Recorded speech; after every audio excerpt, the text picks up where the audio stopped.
John 5. Jesus heals a lame man.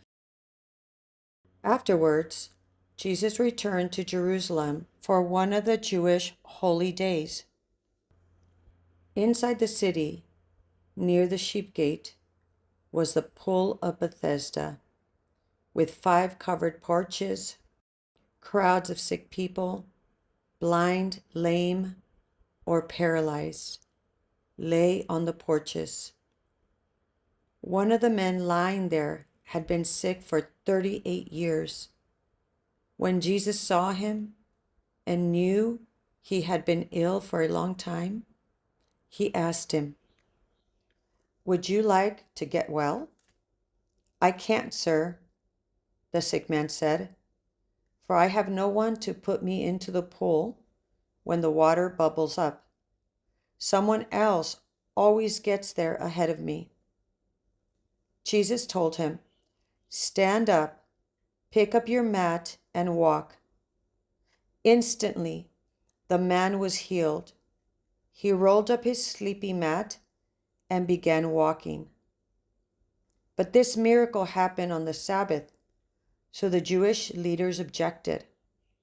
They said to the man who was cured, "You can't work on the Sabbath. The law doesn't allow you to carry that sleeping mat." But he replied, "The man who healed me told me, 'Pick up your mat and walk.'" "Who said such a thing as that?" they demanded. The man didn't know, for Jesus had disappeared into the crowd. But afterward, Jesus found him in the temple and told him, "Now you are well, so stop sinning, or something even worse may happen to you." Then the man went and told the Jewish leaders that it was Jesus who had healed him. So the Jewish leaders began harassing Jesus for breaking the Sabbath rules.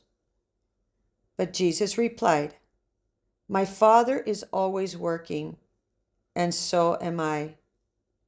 So the Jewish leaders tried all the harder to find a way to kill him. For he not only broke the Sabbath, he called God his Father, thereby making himself equal with God. So Jesus explained, "I tell you the truth. The Son can do nothing by himself. He does only what he sees the Father doing. Whatever the Father does, the Son also does. For the Father loves the Son and shows him everything he is doing. In fact, the Father will show him how to do even greater works than healing this man. Then you will truly be astonished. For just as the Father gives life to those he raises from the dead, so the Son gives life to anyone he wants. In addition, the Father judges no one. Instead, he has given the Son absolute authority to judge, so that everyone will honor the Son just as they honor the Father. Anyone who does not honor the Son is certainly not honoring the Father who sent him. I tell you the truth. Those who listen to my message and believe in God who sent me have eternal life.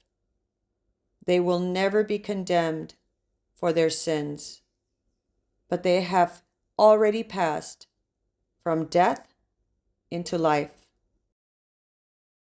And I assure you that the time is coming, indeed it's here now, when the dead will hear my voice, the voice of the Son of God, and those who listen will live. The Father has life in himself, and he has granted the same life-giving power to his Son. and he has given him authority to judge everyone because he is the Son of Man. Don't be so surprised. Indeed, the time is coming when all the dead in their graves will hear the voice of God's Son, and they will rise again.